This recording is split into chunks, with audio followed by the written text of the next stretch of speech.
Haati sabboontuu har'a hoo maal jetti? Dhaamsa kiyya kana mootuu har'a haadha sabboontuu akkasuma faayoo jaalalaa birannaa gayaa yookiin immoo haadha eebuuf jechuudha. Haati eebuu fi faayoo yeroo ammaa kana maalirra jiranii akkamirra jiranii haati eebuu fi faayoo yeroo ammaa kana lola cimaarra jiran jechuudha. Warroonni koomentii barreessuudhaaf faayoo arrabsuu haadha eebuu arrabsuudhaan jechuudha. Koomentii adda addaatiin iskiriinshoot gochuu maxxansuun faayoo arrabsaa jira. Deebii kana dhaamsa kana haadha sabboontuu fi faayoo birannaa gayaa haati sabboontuu faayoo haadha eebuu jechuudha. Yeroo kana keessatti namoonni hojii isaa hojjetan tokko irratti xiyyeeffannoon isaan qaban hojii isaaniitti immoo koomentii namaati. Fakkeenya ijoollee Yaman yeroo fudhatanitti deebii tokko warroota koomantiitiin geessan. Assalaamu alaykum warahmatullahi wabarakatuh. Jirtu akkam nagaa keessanii warroonni chaanaalii kanaaf haaran taatan ani muna diidamee chaanaalii keenya sabiskiraayib godha. Hamma dhumaatti viidiyoo keenya daawwachuudhaan laayikii fi koomentii keessan godha isin jechuun barbaada hordoftoota fi kabajamtoota kiyyaa akkasuma dhaamsa har'a qabu waa'ee haadha eebuu fi akkasuma faayoo jaalalaa fi haadha sabboontuu jechuudha. Asumaan haati sabboontuu fi mucaan isin soqaa turte caaltuun jechuudha argamtee jirti. Caaltuun durumallee bakka gaarii jirti. Maaliif nama tokko suuraa isaatirraa beekan jechuudha iddoo gaarii jiraachuun maalirra jiraachuun namni tokko sababa namaatti walitti bu'uun haati sabboontuu sababa mucattii kanaatiin namoota hedduu walitti buutee jirti jechuudha. Dhugaa dubbachuuf haati sabboontuu hedduma tokkotti kan namaa walitti buutee namoota gara mana hidhaa geessuu fi akkas poolisii garaagaraatiin namoota to'annoo jala oolchaa kan turte haadha sabboontuuti sababa caaltuutiin jechuudha. Alhamdulillah rabbil alamin caaltuuleen argamtee jirti. Haadha sabboontuutillee baga gammaddee abdiif alleen baga gammaddan jechuun ni barbaada. Asumaan har'aa wantoonni ani isin qabadhee dhufee haadha eebuu fi faayoo jaalalaa kan jedhamtu lolli isaan biyya keessatti taasisan jiran maalinni deebi'ee namoonni isaan irratti duulaa jiran maalinni nama ani dhaamsa isaanii qabu haadha eebbaa fi faayoo jaalalaati. Dhaamsa ani qabu tokkoffaa haati sabboon haati eebuu fi faayoon iskiriinshooti koomentii nama arrabsuu maaliif gadi baasan kun dogongora mataa keessatti namoonni tokko gaafa nama arrabsanii gaafa waan namaan jedhan hamilee namaan cabsuuf akkanatti akka isin gaarii taatanii hojjettan ati waan feete uffadhu waan feete dulloon waan feete ta'e dullummaan kabaja yaa uummata kiyya. Balleessan haati sabboontuu fi balleessan faayoo fi haati eebuu qabdu tokkoffaan dogongorri isaanii namoota koomentii isinii deebisan namoota koomentiin isin arrabsan dhugumatti deebii kennu isin dirqamaa miti jechuudha.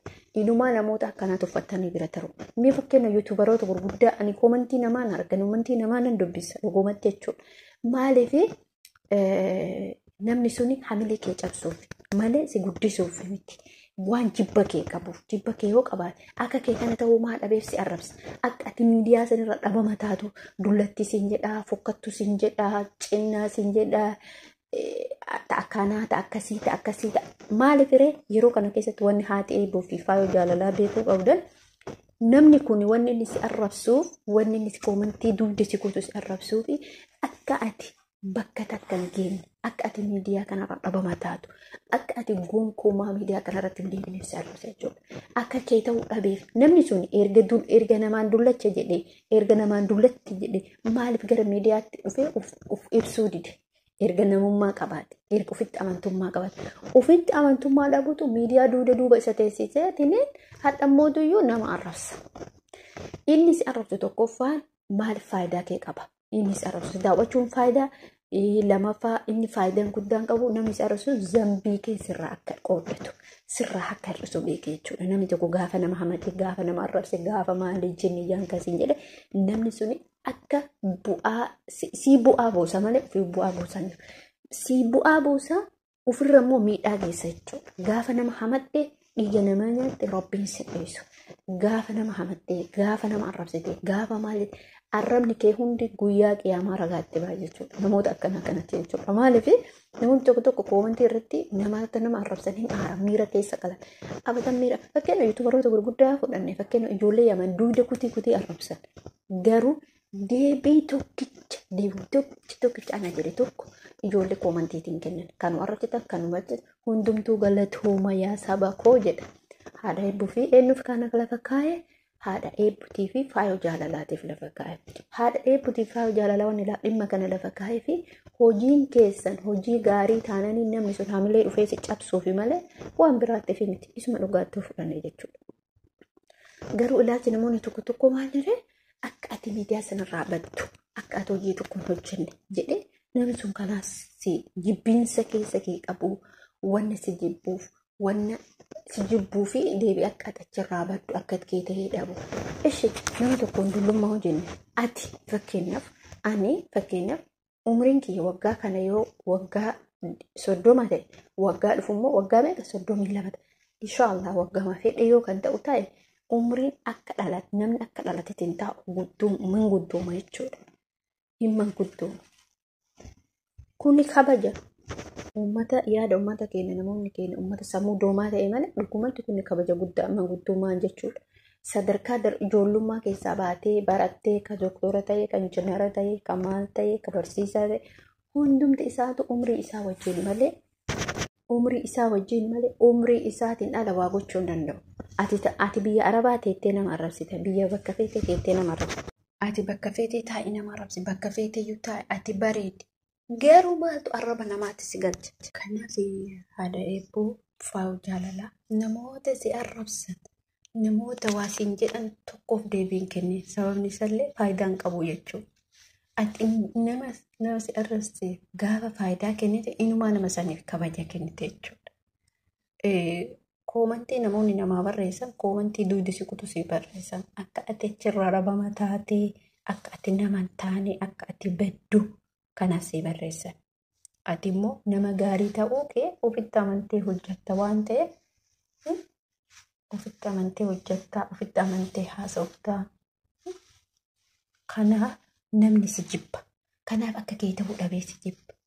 Malee ati amma akka amma godhattanii koomantiin na arrabsitan namoonni koomantiin na arrabsaa namoonni koomantiin akkana naan jedhaa kalli walii kana qilee kaa'e.